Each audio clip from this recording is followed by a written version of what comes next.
باللہ من الشیطان اللعین الرجیم بسم اللہ الرحمن الرحیم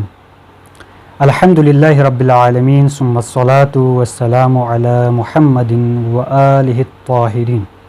اللہم صل علی محمد وآل محمد وعجل فرجہم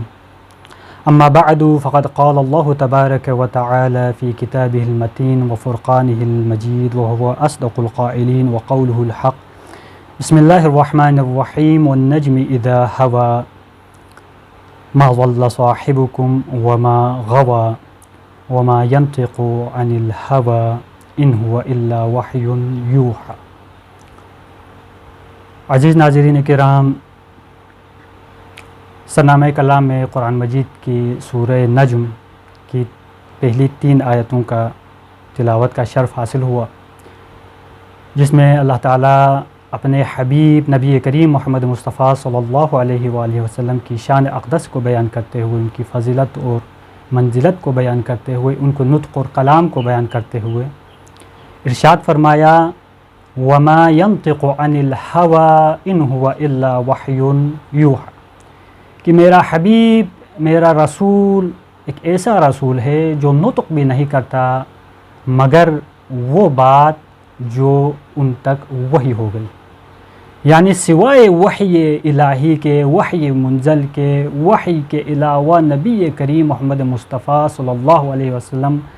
اپنی خواہش سے، اپنی ہوس سے کوئی گفتگو نہیں کرتا۔ یہ اپنی ہوس اور گفتگو ان میں ہوتی ہی نہیں ہے، بس یہ وہ وہی کلام کرتے ہیں جو اللہ تعالیٰ کی طرف سے اور تائید پروردگار سے اور وحی پروردگار سے ہوتا ہے، وہی کلام رسول خدا صلی اللہ علیہ وآلہ وسلم فرماتے ہیں۔ یہی رسول کریم محمد مصطفیٰ صلی اللہ علیہ وآلہ وسلم جب مؤمنین سے بھی مخاطب ہوتے ہیں تو وہ بالکل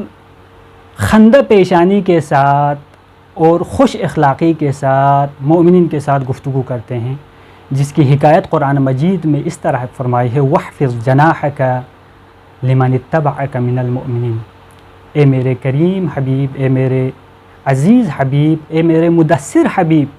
اپنے ان تابعدار مومنین کے ساتھ خندہ پیشانی کے ساتھ پیش آؤ، ان کے ساتھ نرم لہجے میں اپنے بازوؤں کو جھکا کر ان سے گفتگو کرو، یعنی کمال عزت، کمال جو گفتگو کا جو احسن انداز ہے وہ اپنے اتباع کرنے والے مومنین کے ساتھ انتخاب کرو۔ یہ وہ نبی کریم ہے جس کی توصیف اللہ تعالیٰ نے اس طریقے سے بیان فرمائی ہے، اور نبی کریم کی جو سیرت ہے، ان کے جو کردار ہے، ان کا جو گفتار ہے، ان کا جو اٹھنا ہے، ان کا جو بیٹھنا ہے، اس کے بارے میں اللہ تعالیٰ نے قرآن مجید میں نبی کے کردار کی طرف توجہ دلاتے ہوئے مومنین سے مخاطب کیا اور ارشاد فرمایا اللہ تعالیٰ نے اِنَّكَ لَعَلَى خُلُقٍ عظیم، کہ میرا حبیب خلق عظیم کا مالک ہے۔ یہ مومنین کے لیے پیشوا اور باعث تقلید اور ان کی پیروی کرنے کے لیے اس سے بہتر کوئی شخص، کوئی ہستی موجود نہیں۔ میرا صاحب، میرا محبوب ایسا محبوب ہے کہ جس کی اتباع خلق عظیم کے ساتھ، خلق عظیم کے ساتھ مبعوث ہوا نبی، اس کی اتباع پروردگار ہے۔ اسی لیے ارشاد فرمایا اطیعوا اللہ واطیعوا الرسول، اللہ کی اطاعت وہی رسول خدا کی اطاعت ہے۔ اب ہم گفتگو کرنا چاہتے ہیں تاریخ کے کچھ اوراق کی جانب، جس کو عام طور پر چھپایا جانے کی کوشش کیا جاتا ہے، مسلمان اس کے پردہ ڈالنے کی کوشش کرتے ہیں، عام لوگ پردہ ڈالنے کی کوشش کرتے ہیں، علماء پردہ ڈالنے کی کوشش کرتے ہیں۔ پہلے فقط پردہ ڈالا جاتا تھا، لیکن اب ایک ایسا نیا سلسلہ شروع ہوا ہے کہ کسی نہ کسی بہانہ سے رسول کریم صلی اللہ علیہ وآلہ وسلم کی ذات اقدس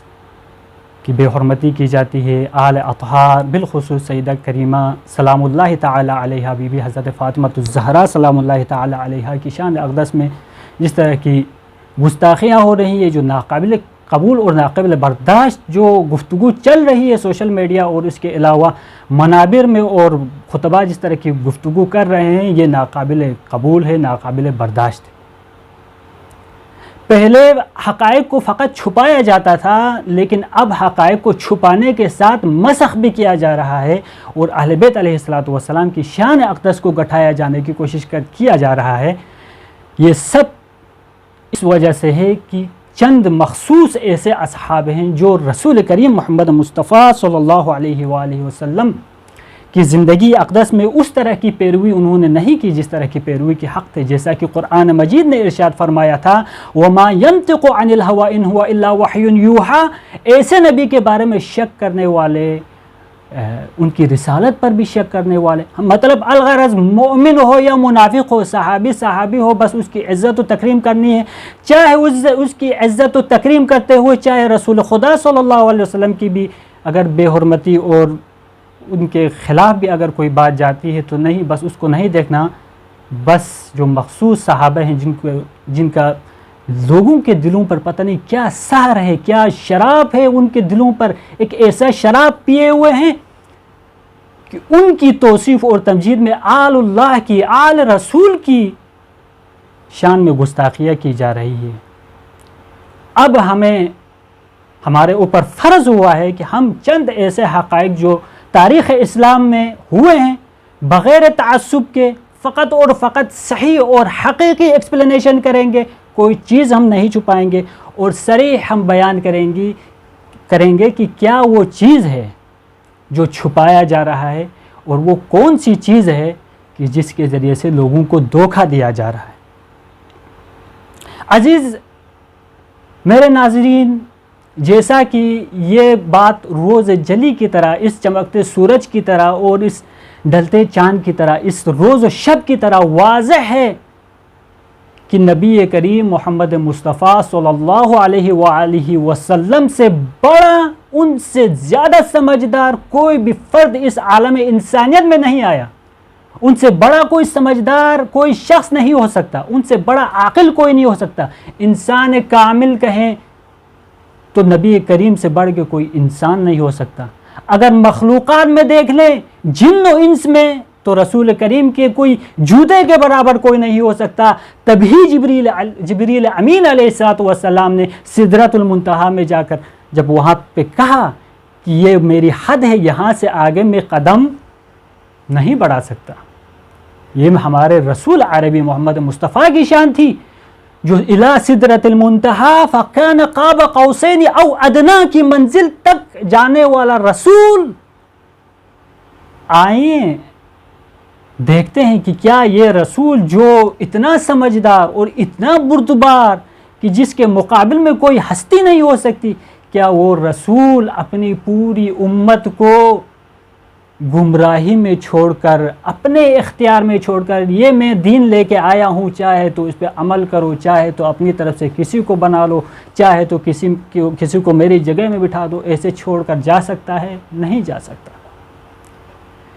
یہ ہمارا ایک عام بچہ بھی سمجھتا ہے کہ ایک باپ بھی اپنے گھر میں کسی کو کمانڈ دے کر چلا جاتا ہے، ایک محلے میں بھی کوئی کمانڈ ہوتی ہے، ایک ملک کو چلانے کے لیے بھی ایک کمانڈ ہوتی ہے۔ اس کمانڈ کے بغیر یہی وہ چیز تھی جس کو عبداللہ ابن عمر نے کہا، جو حضرت عمر سے روایت کرتے ہوئے وہ کیا ارشاد فرماتا ہے کہ نبی کریم محمد مصطفیٰ صلی اللہ علیہ وسلم، عمر کیا فرماتے ہیں، نبی کریم نے کوئی ایسا کام نہیں کیا کہ ہمارے بعد کوئی خلیفہ مقرر ہو،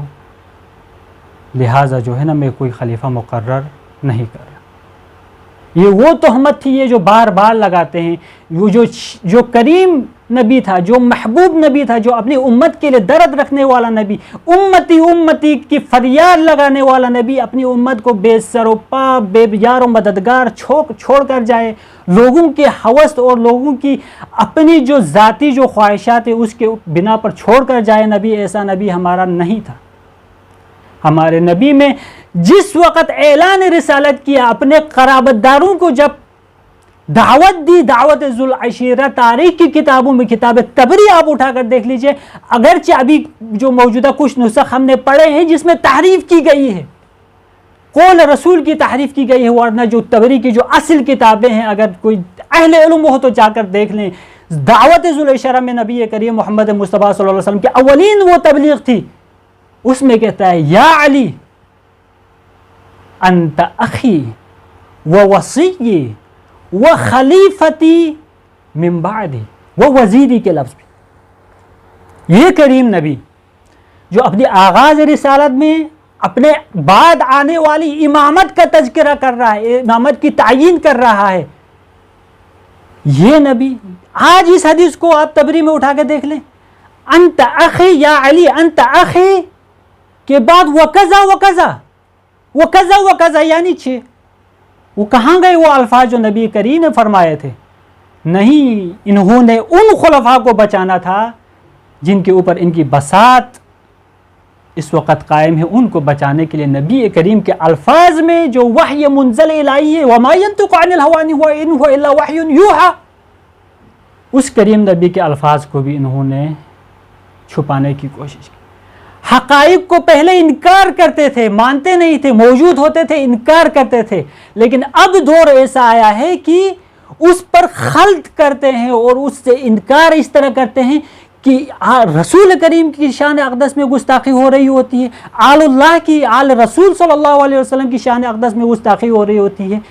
بس ایک ہدف ہے، ایک مقصد ہے ان لوگوں کا، جو شراب پی ہوئی ہے لوگوں نے،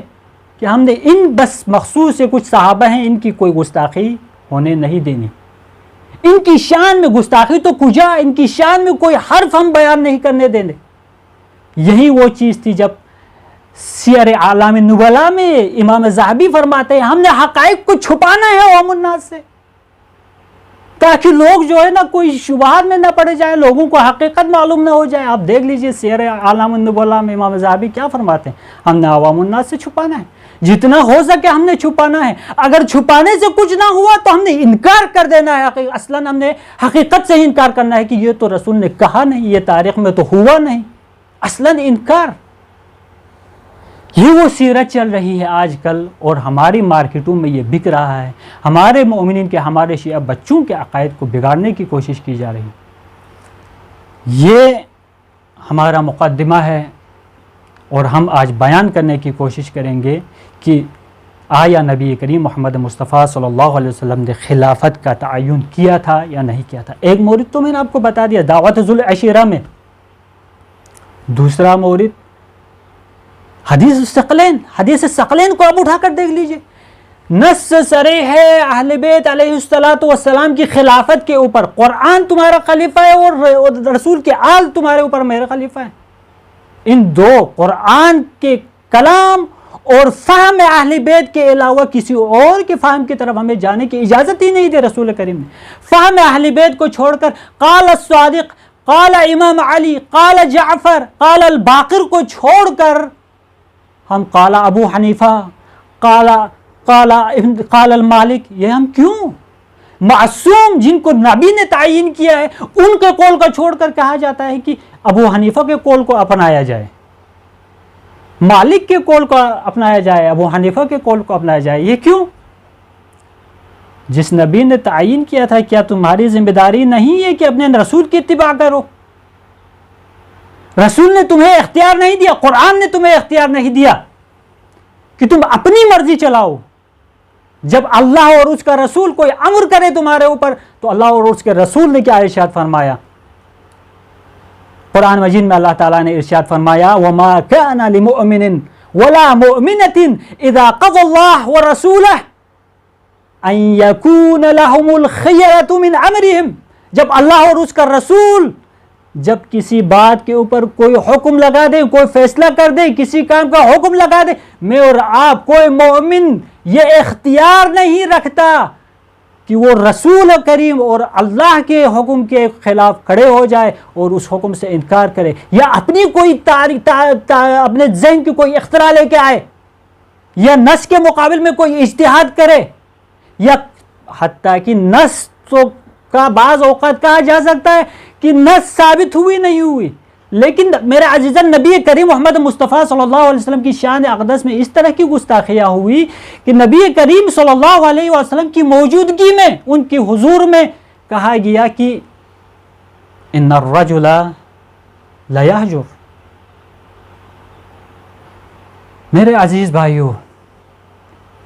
یہ کوئی ہم الزام نہیں لگا رہے، یہ تاریخ اور ائمہ اہل سنت صحیح بخاری، صحیح مسلم، تمام صحاح ستہ میں، تمام کتب احادیث میں، کتب تواریخ میں صحیح السند احادیث کے ساتھ یہ بالکل متوافق حدیث ہے، کسی نے اس سے انکار نہیں کیا ہے۔ سب سے بڑا متعصبی شخص بھی اس حدیث سے انکار نہیں کر رہا ہے جو جاری ہوا رسول کریم صلی اللہ علیہ وسلم کے آخری ایام میں، جب نبی کریم وصیت کرنا چاہ رہے تھے اپنے لوگوں کے لیے، اپنے مسلمانوں کے لیے، اپنی امت کے لیے۔ میں یہ ایک حدیث پڑھ رہا ہوں صحیح البخاری سے، صحیح بخاری، یہ ابن عباس سے یہ روایت نقل کی گئی ہے۔ اسی روایت کو امام حضرت جابر بن عبداللہ سے بھی جو ہے نقل کی گئی ہے۔ میں ابھی ابن عباس سے جو روایت نقل کی گئی ہے اس کو میں مختصراً ایک تعیرانہ فقط ہم نظر رکھیں گے، اور للہ باللہ ہم فقط اور فقط ٹرو ایکسپلینیشن کریں گے، کوئی اضافی بات نہیں کریں گے، فقط اور فقط تاکہ ہمارے مومنین کو جو گمراہ کرنے کی کوششیں کی جا رہی ہے ہم اس چیز کو واضح کریں۔ یہ حدیث ہے صحیح مسلم میں بھی ہے، صحیح بخاری میں 6 جگہ پہ یہ حدیث نقل ہوئی ہے، صحیح مسلم میں 3 جگہ میں نقل ہوئی ہے، ابن مالک میں، امام ابن حنبل میں، تمام اہل سنت کی کتابوں میں یہ حدیث صحیح معتبر طریقے کے ساتھ، یہ بلکہ مطلب تمام مسلمانوں کے اس کے اوپر اجماع ہے۔ ہم شیعہ طرق سے سلیم بن قیس ہلالی رضی اللہ تعالی عنہ نے امام علی علیہ السلام سے بھی یہ قول نقل کیا ہے، امام حضرت سلمان فارسی سے بھی یہ روایت نقل کی ہے، اور یہی روایت ابن عباس سے بھی نقل کی ہے، یہی وہ روایت ہے جو بخاری نے بھی نقل کی۔ ہم اس روایت کو ہم فقط اور فقط ایک سلسلی طائرانہ ایک نظر کرتے ہیں کہ آئے کیا ہوا۔ رسول کریم صلی اللہ علیہ وسلم جب وصیت کرنا چاہ رہے تھے، اپنے بعد آنے والے خلفاء کے نام لینا چاہ رہے تھے کہ میرے بعد کون کون خلیفہ ہونا، جس کی تاکید پہلے بارہا کر چکے تھے۔ ابھی میں نے 2 موارد میں نے آپ کو بیان کیا ہے، ایک حدیث ثقلین کہ لن تضلوا بعدی ما ان تمسکتم بکما لن تضلوا بعدی کتاب اللہ وعترتی اہل بیتی، اور وہاں اول رسالت میں اعلان رسالت کے بعد دعوت ذوالحجرہ میں انت اخی و وصی و وزیری و خلیفتی من بعدی، اس کے بعد من کنت مولا، اس کی طرف میں ابھی فی الحال نہیں جانا چاہ رہا، اگلی انشاءاللہ نشستوں میں ہم بیان کریں گے۔ یہی حدیث اسی پر تاکید کرتے ہوئے نبی کریم نے اپنے آخری ایام میں جب مرض الموت میں تھے نبی کریم محمد مصطفیٰ صلی اللہ علیہ وسلم، تو جب اصحاب نبی کریم کی تیمارداری کے لیے چلے گئے، اصحاب معجم الاصحاب، یعنی 1-2 اصحاب بھی نہیں، کبار اصحاب گئے ہیں، یعنی نبی کریم کے آخری ایام ہیں، نبی کریم پہلے اعلان کر چکے ہیں کہ میرا آخری حج ہے، بس میں کچھ دنوں کے لیے ہوں، اور سب کو معلوم ہے کہ یہ نبی کریم صلی اللہ علیہ وسلم کا یہ آخری ایام ہے۔ ان ایام میں نبی کریم محمد مصطفیٰ صلی اللہ علیہ وسلم کیا وصیت مومنوں کے لیے کرنا چاہتے ہیں، آئیے ہم دیکھتے ہیں نبی کریم صلی اللہ علیہ وسلم کیا وصیت اپنے امت کے لیے اور باقی آنے والی تا قیامت مسلمین کے لیے، مومنین کے لیے کرنا چاہ رہے تھے۔ یہ ابن عباس سے امام بخاری نے نقل کیا ہے۔ ابن عباس رضی اللہ نقل کرتے ہیں، لما حضر النبی صلی اللہ علیہ وآلہ وسلم قال وفی البیت رجال فیہم عمر بن الخطاب، نبی کریم صلی اللہ علیہ وسلم احتضار کی حالت میں ہیں، آخری ایام میں ہیں، یعنی شدید علیل ہیں، اس دور میں اصحاب وہاں جاتے ہیں نبی کریم محمد مصطفیٰ صلی اللہ علیہ وسلم کی حضور میں، ان کے بیت اقدس میں، اور ظاہراً حدیث کے جو اہل سنت کی جو اس حدیث میں سے جو ظاہر جو لگ رہا ہے یہ عائشہ کا گھر ہے، بی بی عائشہ کا گھر ہے۔ وفی البیت رجال، لوگ گھر میں موجود ہیں، فیہم عمر بن خطاب، حضرت عمر بن خطاب بھی اس گھر میں موجود ہیں۔ قال حلم اکتب لکم کتابا لن تضلوا بعدہ، رسول کریم محمد مصطفیٰ صلی اللہ علیہ وسلم ارشاد فرماتے ہیں، لاؤ میرے لیے ایک کتاب اور قلم، میں ایک ایسی تحریر تمہارے لکھ کر دینا چاہتا ہوں کہ اس کے بعد تم کبھی گمراہ نہ ہوگے، کبھی گمراہ نہ ہوگے۔ یعنی اتنی امپورٹنس ہے حدیث کی کہ وصیت کی اتنی امپورٹنس ہے، آپ ایک عام بندہ اگر اپنے عیال میں بھی اگر وصیت کرنا چاہتا ہوں، لاؤ میں وصیت کرنا چاہتا ہوں، بستر مرگ میں ہو وصیت کرنا چاہتا ہوں، تو اس کے بچے دوڑیں گے، اس کے ساتھ جو بیٹھے ہوئے لوگ دوڑیں گے، لیکن یہ نبی کریم ہے، کل امت کے سردار، سرور و آقا ہیں ہمارے، وہ جب کہیں کہ لاؤ میرے لیے تمہارے لیے ایک ایسی چیز لکھ کر دینا چاہتا ہوں کہ جس کے بعد تم ہرگز گمراہ نہ ہوگے. تو مسلمانوں کو کیا کرنا چاہیے؟ آپ اپنے دل پر ہاتھ رکھ کر سوچئے کیا کرنا چاہیے مسلمانوں کو. بیٹھے ہوئے اصحاب کو جو رسول کریم کے ساتھ موجود تھے، کیا ان کو سب کو تب سمعا وطبعا سلموا تسلیما جیسا کہ قرآن مجید میں حکم ہے؟ وما كان لمؤمن ولا مؤمنة اذا قضى الله ورسوله ان يكون لهم الخيار. کوئی اختیار نہیں ہے، فرض بھی ہے اور امر بھی. ارشاد فرما رہے ہیں ایتونی حلمو، امر کے ساتھ ہے. تو کیا کرنا چاہیے اصحاب کو، مومنین کو، جب نبی کریم ایک ایسی وصیت کرنا چاہ رہے ہیں کہ جس کے بعد امت نے گمراہ نہیں ہونا. وفی البیت عمر بن خطاب، عمر بن خطاب اس وقت اس وصیت کرنے کے دوران جب نبی کریم نے کاغذ و قلم لانے کا حکم دیا تو اس گھر میں اصحاب کے ساتھ، اصحاب بہت سارے تھے، اس کے ساتھ عمر بن خطاب تھے. استغفر اللہ ربی واتوب الیہ. نبی کریم محمد مصطفیٰ صلی اللہ علیہ وآلہ وسلم کی اس قول مبارک کو، اس حکم اقدس کو سننے کے بعد کیا کہا؟ قال عمر ارشاد فرماتے ہیں ان النبی صلی اللہ علیہ وآلہ وسلم غلبہ الوجع. نبی کریم محمد مصطفیٰ صلی اللہ علیہ وسلم کے اوپر بیماری کا غلبہ ہو گیا ہے. یعنی نبی کیا کہہ رہے ہیں ان کو، یعنی اپنے ہوش و حواس میں نہیں ہیں، ان کے اوپر بیماری کا غلبہ ہو چکا ہے. یہ حق اور ناحق مطلب وہی چیز ہے. یعنی یہ جو بات کر رہے ہیں نبی کریم، جو بات کر رہے ہیں یہ وہ اپنے عقل اور شعور سے بات نہیں کر رہے، بلکہ ان کے اوپر بیماری کا غلبہ ہوا ہے اور یہ بیماری کی وجہ سے کہہ رہے ہیں، ارادہ یہ رسول نہیں ہے. وصیت کرنا چاہ رہے رسول، اور عمر کیا فرماتے ہیں کہ نبی کریم کے اوپر بیماری کا غلبہ ہوا ہے، اس وجہ سے یہ بات کر رہے ہیں. یہ جملہ عمر کا کہنا تھا. حدیث آگے بیان کر دی ہے، غلبہ الوجع جب کہا عمر بن خطاب نے، اور آگے کہا وعندکم القرآن، اے صاحب تمہارے پاس قرآن مجید ہے، اور وہ فحسبنا کتاب اللہ، اللہ تعالیٰ کی کتاب ہمارے لیے کافی ہے. نبی کی وصیت کی ضرورت، کس نبی کی وصیت؟ جو خاتم الانبیاء ہے، جس کا قول، جس کا فعل، جس کا ہر لفظ ہمارے اوپر امر الہی، وما ينطق عن الهوى، وحی الہی کے علاوہ تو یہ بات نہیں کرتا. انکار ہے، انکار قول رسول، فعل رسول کے اوپر مخالفت. رسول کہہ رہے ہیں کہ لاؤ میرے لیے قلم و دور میں تمہارے لیے کر دوں. عمر کہہ رہا ہے نہیں، ہمیں اللہ کی کتاب کافی ہے، آپ کی کتابت کی ضرورت نہیں ہے. حسبنا کتاب اللہ، یہ کہا جو خود ہم نے جو آیات ابھی تک بیان کی، یہ خود قول اسی عمر کی، اس کو حسبنا کتاب اللہ کی بھی مخالفت ہو رہی ہے. کہ قرآن کیا کہہ رہا ہے، قرآن کیا ارشاد فرما رہے ہیں؟ قرآن مجید میں اللہ تعالیٰ ارشاد فرماتے ہیں وما آتاکم الرسول فخذوہ وما نہاکم عنہ فانتہوا. نبی کریم جو تمہیں حکم کرے اس پر تم سمعا وطبعا اطاعت کرو. سلموا تسلیما، تسلیم ہے یہاں چون چرا کی بات نہیں ہے، انکار کی بات نہیں ہے، گنجائش نہیں ہے. تمہیں اللہ نے اجازت نہیں دی، رسول نے اجازت نہیں دی، آپ کہہ رہے ہیں کہ ہمیں اللہ کی کتاب کافی ہے. سبحان اللہ.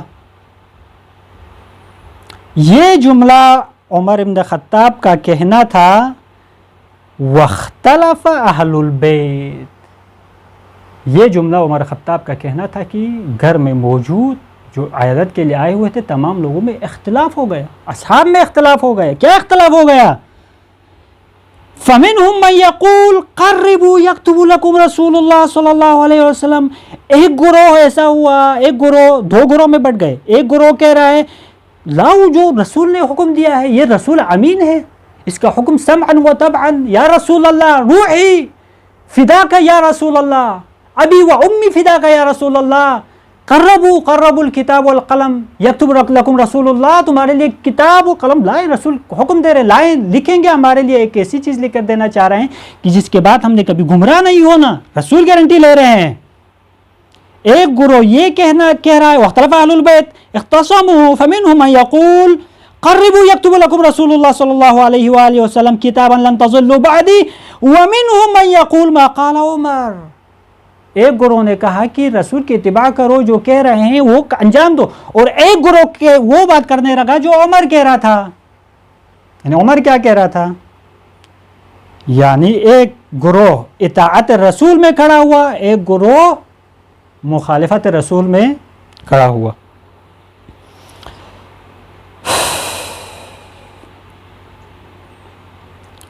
عزیزان گرامی، یہ ایک حدیث تھی، اس کو تمام اہل سنت کے اکابر علماء نے اس حدیث کو نقل کیا ہے، ٹھیک ہے جی۔ یہ ارشاد فرمانا تھا کہ لوگوں میں اختلاف ہو گیا گھر میں، اور اتنا اختلاف ہوا کہ فلما اکثر اللغط والاختلاط، اختلاط اور لغط شروع ہوا۔ نبی کریم کی موجودگی میں لوگوں نے چیخ و پکار اور آوازیں اونچی کرنا شروع کر دی، اور اختلاف بہت حد تک شدید ہونا شروع ہو گیا۔ یہ کہاں پر ہے؟ عند النبی صلی اللہ علیہ وسلم کے حضور میں یہ سب ہونا تھا۔ یعنی انڈائریکٹلی رسول کریم کی اس قول کی نفی کی جا رہی تھی کہ نبی چاہ رہے تھے کہ ہم آپ کے لیے کیسی کتاب لکھ کر دینا چاہ رہے ہیں کہ آپ کبھی گمراہ نہ ہوں، اور اس طرف سے عمر اور اس کے ساتھ ایک جماعت کھڑی ہو گئی، اس نے کہا کہ ہمیں اس کی ضرورت نہیں ہے۔ اور اسی بات پر اہل بیت میں گھر میں جتنے بھی لوگ تھے اس میں اختلاف شروع ہوا، اتنا اختلاف شروع ہوا کہ وہاں پر آوازیں بلند ہو گئی، لڑائی جھگڑا شروع ہو گیا۔ یہ سب جب ہوا تو رسول کریم صلی اللہ علیہ وسلم آگے حدیث میں موجود ہے، قال رسول اللہ صلی اللہ علیہ وسلم قوموا عنی، نکل جاؤ یہاں سے، نکل جائیں، سب اصحاب نکل جائیں۔ گھر سے طرد رسول اللہ، نکال دیا، گھر سے نکال دیا اصحاب۔ یہ کون نبی ہے جو گھر سے نکال رہا ہے؟ یہ وہ نبی ہے جو مومنین کے لیے ہمیشہ خضوع اور خشوع کے ساتھ، انکساری کے ساتھ گفتگو کرنے والا نبی اپنے گھر سے نکال رہا ہے۔ ایک عام بندہ ایک چھوٹے معاملے پر اپنے گھر میں عام آئے ہوئے لوگوں کو بھی گھر سے باہر نہیں نکالتا، لیکن جب رسول جیسا عظیم نبی اگر گھر سے نکال رہا ہے تو آپ اندازہ لگائیے گا کہ رسول اللہ صلی اللہ علیہ وسلم کے قلب اقدس میں کتنی گراں گزری ہوں گی ان لوگوں کی یہ باتیں اور یہ اختلاف۔ تو عزیزان گرامی، یہ جزء اول ہے، انشاءاللہ اس کا اگلا حصہ ہم جلدی کریں گے، اور انشاءاللہ آپ کی خدمت میں حاضر ہوں گے، اور تمام احادیث کو ایک ایک کر کے ہم گزارش کریں گے۔ بس ہم چاہتے ہیں کہ حقیقت کو ظاہر رہنے دیا جائے، حقیقت پر پردہ نہ ڈالا جائے، اور چند اصحاب کو بچانے کی خاطر اہل بیت، آل رسول، رسول کریم صلی اللہ علیہ وسلم کی شان میں کوئی گستاخی ہم برداشت نہیں کریں گے۔ وآخر دعوانا ان الحمد للہ رب العالمین۔